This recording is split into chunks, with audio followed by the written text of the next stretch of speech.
Hey guys, it's Jake. Welcome back to some more Clash Royale. Today, I've got a few war replays for you because we are currently in war right now. I did just do my 3 battles. That's what I'm going to show you. The first 2, pretty normal. It was a draft and then one of those pre-made decks or whatever they're called. The third one really bothered me, and you'll see why. Just make sure you stick around so that way you can see what I'm talking about. So here we're picking out the draft. I did give him Princess, so I took Log. I didn't know there was going to be a Log, but I don't know. I just picked it because I don't know. I need to step out of my comfort zone. I use Princess every day with my deck. So he's going to start off with some of them Royal Piggies. Basically, chipping away at my tower. Not too much, but I do have a battle ram and a nice big push coming back right at him. He does snowball. That's not really going to do much. The battle ram, I hesitated there. The battle ram doesn't connect, but they are still on the tower. And as you can see right there, with the help of the Royal Ghost and the Barbarians, we take that out easily. Now here's the big problem. He's got a nice big push coming in with a giant. I do log, but I end up not saving the archers, so that doesn't really do much for me. I don't know what I was doing here either. I set down guards thinking they would be able to help with those fire spirits, but they're fire spirits. Of course not. They do splash damage. So he does take out our tower, so it's a nice even trade, 1-to-1 at the moment. He does have that magic archer, but I know that my bandit can handle that all by herself. Look at that. 3 hits, and that magic archer is done for. Dunzo the end. So he does put down another princess, so we're going to start a golem in the back. So this is where he does put down his royal hogs, but I do have my log ready. Get some nice value on that with the hogs and the princess. So we got to back this up with some archers in the back. Take out them royal piggies, the royal hogs. Now he's going to start with the witch in the back, just so she can get spawning on those skeletons, which is no big deal. But now he is going to have a lumberjack that's going to go right on top of our archers. No big deal since we do have the flying machine to help take that out. They are all now raged, and he uses the fire spirits to take out my flying machine, which is not good.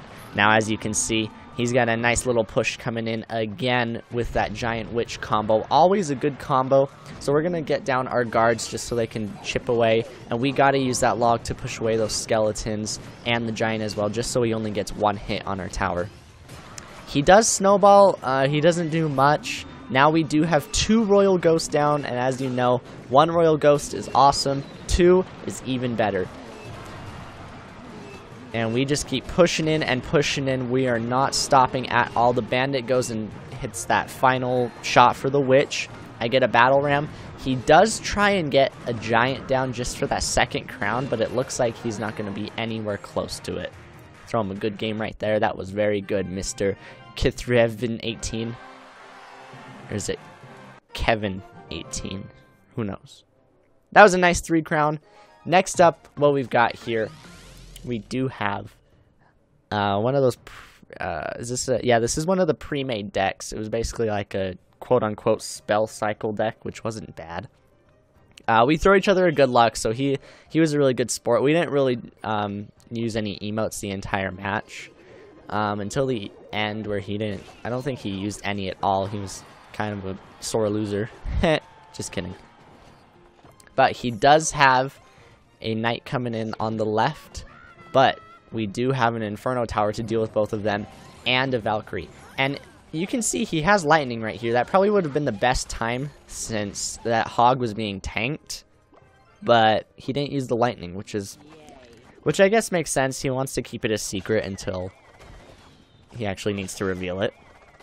Right here, I did put the princess behind the executioner, so that way we get some little chip damage on the tower as well as the executioner.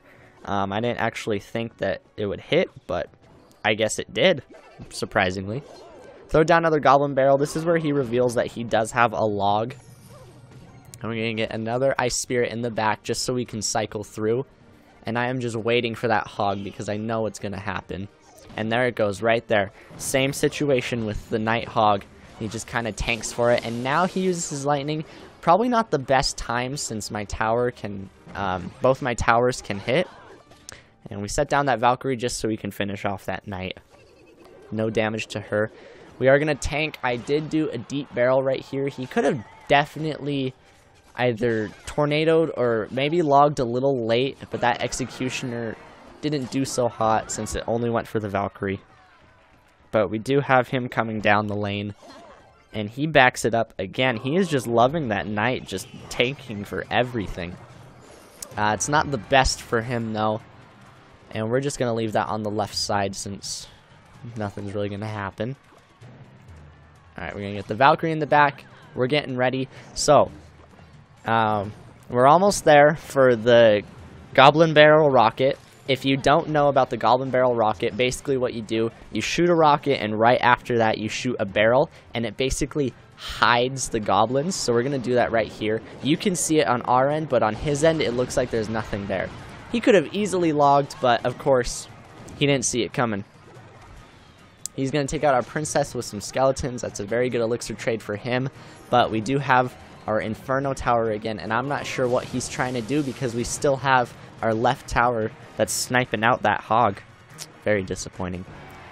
And pretty much there's not much he can do, so we're going to do it again with that Goblin Barrel Rocket. He logs nothing. If we had just a few more seconds, we probably could have gotten a lot more damage. Probably wouldn't have taken it out, but you never know. There's a win for us. Clan Pepe, is that what it said, I think? Alright, final match. This is going to be draft. So I picked minions over Inferno Dragons since they can easily counter. Next up, this is a very bad choice. I just went for Rage, even though neither of us really used our spells. I'm going to go for Guards. I'm loving Guards lately. And then Royal Ghost can easily counter Bandit without her getting a hit off, which is awesome.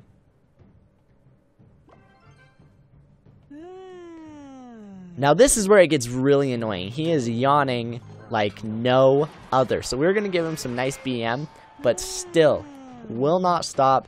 Non-stop yawning. It is very annoying. I'm not sure what he's trying to get at, but he just won't stop. So he gets a little damage onto our tower with the poison. He's still really tired.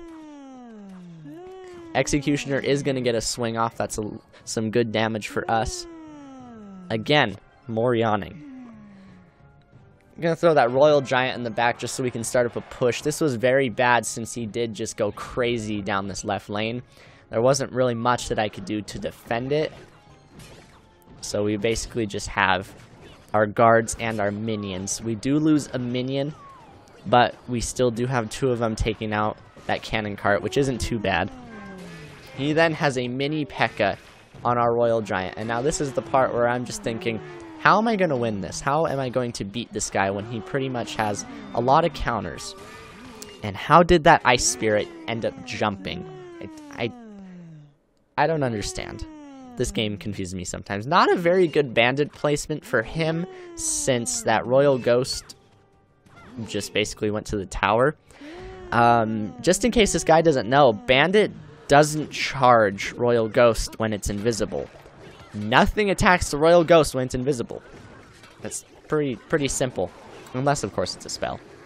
And as you can see, he uses the spell right here on our minions and our guards. Very good spell by him. He is still BMing me like no other, and I just think, I have to beat this guy. I have to. I'll be so mad if I lose this. So I'm waiting for my Royal Giant because I want him to use his mini P.E.K.K.A. And there it is, right there. As soon as I place down my Royal Giant, he places down his mini P.E.K.K.A. This is the perfect opportunity for me to get it in there, due to the fact that that mini P.E.K.K.A. is now dead. Unfortunately, the cannon cart did target my Executioner, which kind of killed him off early. But we did have our Royal Giant sniping out that cannon cart from like 2 inches away. And he already cycled back through to his mini P.E.K.K.A. But with the thanks of the buff for that Royal Giant, he's already got some good damage on that tower. Basically what we need is we need a couple zaps or any sort of troop just to hit it once. And I'm not sure what he was trying to do here, but our Royal Ghost makes it in easily throw him a thanks because this dude was bothering me so much. I actually had to mute him the entire game. And of course, I have the yawn emote. So what do? You already know what we do. Give him the yawn. That's what we do. Thank you guys for watching. I hope you enjoyed. Please sure to leave a like, subscribe, do all that good stuff. And I'll see you in the next video. Peace.